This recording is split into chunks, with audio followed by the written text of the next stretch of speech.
mooy décision bi nga xam ne conseil constitutionnel defoon na ko par rapport ak recours bi nga xam ne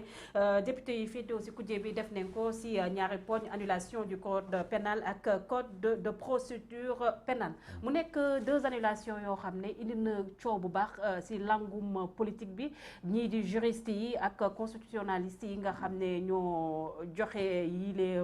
annulé bi les recours ñu am si ay gis-gis yu uute yow nga nekk koo xam ne sa xam-xam màcc na trop si lépp loo xam ne nekk na traitement judiciaire fii ci Sénégal ba nga lecture nga ci de jërëjëf jàpp man dama bokk ci ñi nga xamante ne dama jàpp ni conseil constitutionnel def na lu mu warul woon def si ñuy wax loolu ci laa bokk li ko waral mooy lépp corps boo gis liggéey boo gis dafa am texte yu nga xam moom moo koy régir tout à fait tey boo jëlee par exemple magistrature dañu am texte bu leen régir moom mooy le statut des magistrats boo jëlee policiers yi dañu am texte bu nga xam moom moo leen di régir boo jëlee tey présidence de la république pouvoir yam am constitution moom moo ko jox soo jëlee conseil constitutionnel dafa am benn loi bu nga xamante qui existe depuis 2016 bu nga xamante ne moom mooy la loi organique bu institué li nga xamante ne moom mooy conseil constitutionnel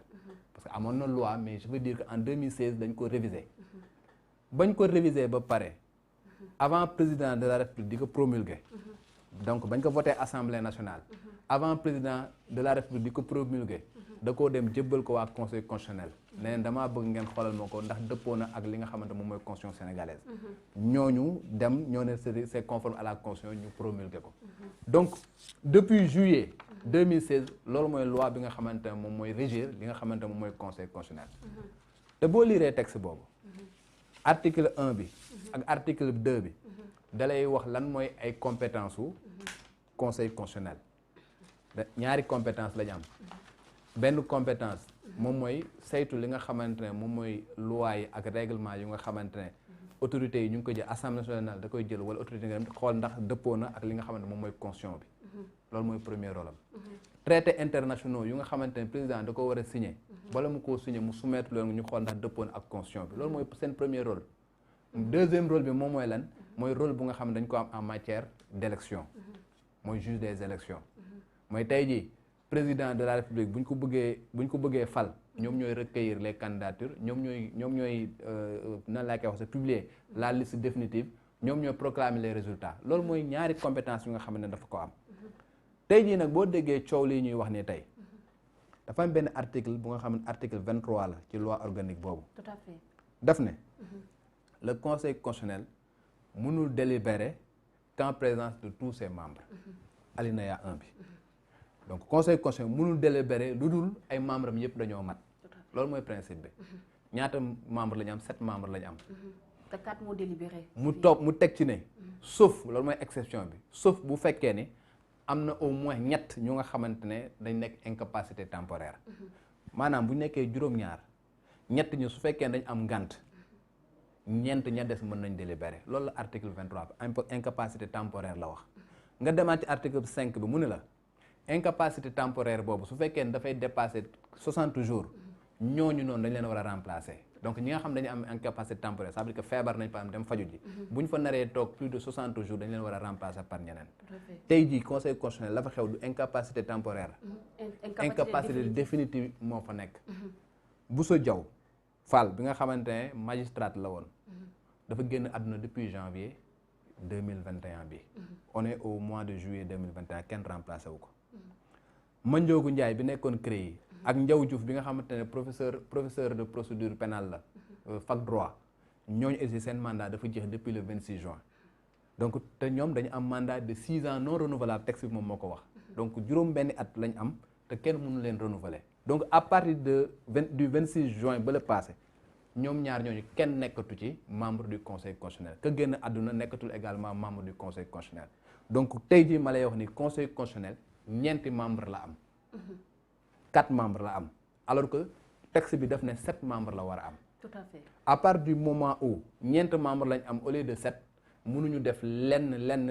lu nga xamante ne dëppoon ak loi bu ñu defee lenn defuñu li nga xamante ne moom la loi bi wax donc bu ñu ñëwee nag délibéré tey ba wax ni par exemple ñun kat recours bale rejeté nañ ko ay consort def nañ lu nga xamante ne dëppwul ak yoon parce que def nañ lu nga xamante ne article 23 bi prévoir ko ku mel ni Ismaïla Madior Fall. ñi nga xam ne on a fréquenté l'université Cheikh Anta Diop. mu nekk kàngam si wàllum droit. moom dafa mel ni dafa ànd ak lii nga xam ne mooy ces 4 sages la leen def moom il parle de ñii mu ngi wax ni sax ñii dañoo sauver Sénégal si benn vide constitutionnel looy répondre par rapport à ça. parce que fu mu toll nii ñun ay étudiants am dañoo xaw a jaaxle. waaw man nekk na sama disons sama professeur. parce que yor na ma travaux dirigés. sama professeur El Hadj Mbodj la woon moom ma yoroon droit constitutionnel. tout à fait. ñun dañoo cité ñi nga xamante ne ñoom ñooy ŋàññi li nga xamante ne conseil constitutionnel bi moom la def ñëpp dañoo cité article. man dama laa wax article 23. Ismaïla Madior nañu génneel benn article laa bëgg. cité wu fi non benn article laa bëgg mu génne ñëw ne article bi ci la conseil constitutionnel basé wu pour def li nga xamante moom la def. ñëpp ñuy wax que mu nekk nguuram buub dégg naa ko que mu nekk ñëpp ñuy wax dañ la cité article 23 def ne. conseil constitutionnel pour que mu délibéré il faut que nga respecter lii il faut que nga respecter lale moom mi nga xamante ne moom moo ŋàññi loolu na génne benn article bu nga xamante ne conseil constitutionnel si la basé pour def li mu def amul vide constitutionnel amu ci le président de la république Macky Sall nga xamante ne moom moo war a nommer les 3 personnes ñu nga xamante ne ñoom ñoo fa nekkatul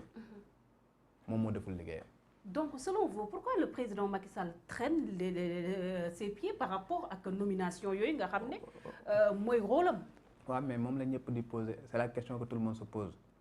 Ismaïla Madior Fall dégg naa ko mu ni wéy parce que nit ku génn àdduna suñu aada ak suñu cosaan bon mayewul que boo génnee àdduna rek ñu remplacer la mais état du fonctionner noonu. état du fonctionner ci ay ci nan laa koy wax ci émotion. Un état dafay fonctionner parce que les personnes changent mais les institutions demeurent. tey jii le président public yàlla tere ko bu génnoon àdduna à la minute qui suit ñu remplacer ko parce que c'est déjà prévu par la constitution. bu fi jóge woon léegi président assemblée nationale dañ koy tabb léegi mu nekk président il a 90 jours pour organiser d'autres élections. les khalifes généraux là ñooy suñuy njiit sur le plan spirituel. tey jii xalif bu fi génn avant ñu koy denc avant ñu koy jébbal boroomam gis nga ne ñu remplacer ko par quelqu'un d'autre. donc loolu du kii donc dama jàpp ne c'est une institution bu nga xam ne dafa war a fonctionner. yow mi nga xam ne yow yaay jiit nga xamante ne yow la constitution wax ne yow yaay nommé à tous les postes civils et militaires nit bu nga xamante ne dem na ba nekkatul dans la capacité de faire son travail convenablement yow da nga ko fa war a jëlee nga remplacer parce que encore une fois constitution daf ne yow yaa nekk nit ki nga xamante yow yaa nekk la clé de voûte de toutes les institutions yow yaa war a veiller à ce que toutes les institutions puissent fonctionner normalement on peut pas comprendre que tey jii une institution aussi na laa koy wax sax prestigieuse que le conseil constitutionnel bi nga xamante ne c'est une haute juridiction bi nga xamante ay décision am kenn sax mënu def recours c'est insusceptible de recours bu jëlee décision amul kenn ku mën attaquer décision boobu kooku nag war nga ko mettre dans les conditions bu nga xamante ne yu mel ni du fi amate situation bii képp ku la ci mën di wax ku dul président de la république moom moo ko sooke waxu la lu am président tey su nommé woon ñett ñi nga xamante ne ñoom ñoo fa bokkatul mu mën a continuer convenablement tant que def ko amul benn vide moom moo war a def lu mu war a def xam nga defu ko moom moo def lu mu warul def. mais bu ñu toogee Daouda ba 4 sages 4 juges ñu jël seen décision. bopp violer li nga xam ne mooy loi yi nga xam ne suñu réew yi moom la ñu tëral tey est-ce que duñu tiit ak débat bi nga xam ne sur 3e mandat bi nga xam ne le président de la République Macky Sall war na ko am war a mënu ko am élection biir ñu gis ñi nga xam ne valider ko li nga xam ne mooy 3e candidature am. mais tey jii fi mu toll nii ndegam ñoom jël nañ ay prérogatives yu nga xamante seen i prérogatives. voilà tout à fait. def lu nga xamante ne jàpp naa ne man bokk naa ci ñi nga xamante waruñu ko woon def. mënuma leen miimal dara. man de bokkoon naa ci ñi nga xamante ne yaakaaroon naa ni. bu ñu yeggee fenn fi ñoom tamit dañu jël assumer seen responsabilité. c'est-à-dire que dafay am moment bu nga xamante ne da ngay assumer ses responsabilités. il est arrivé à plusieurs reprises conseil constitutionnel ñu jox leen benn recours ñu ñëw ñu ne on se déclare incompétent. chaque fois nga dégg ay décisions d'incompétence. tout à fait. nous sommes incompétents parce que bu ñu xoolee suñu article 1 ak article 2. compétence yi nga xamante ne loi bi moom moo ñu ko jox li ngeen ñu soumettre nii bokkul suñuy compétence donc nous nous déclarons incompétents. c'est arrivé à plusieurs reprises. donc moi je m'attendais à ce que lii aussi bañ leen ko indilee ñu ne wax dëgg yàlla ñun suñu composition n'est pas une composition régulière tey jii on est 4 membres alors que 3 membres nekk na ñu nga xam dañu am incapacité définitive donc amuñu composition régulière bu nga xam ne dañu permettre que ñun ñu délibérer et par conséquent nous sommes dans l'incapacité de délibérer par rapport à cela. Il revient au président public de choisir les 3 personnes ñi nga xamante ne ñoom ñoo war a wuutu ñi nga xamante ne ñaar dem seen mandat jeex na kenn ki génn àdduna. donc loolu lañ doon xaar ci ñoom. bu ñu defoon loolu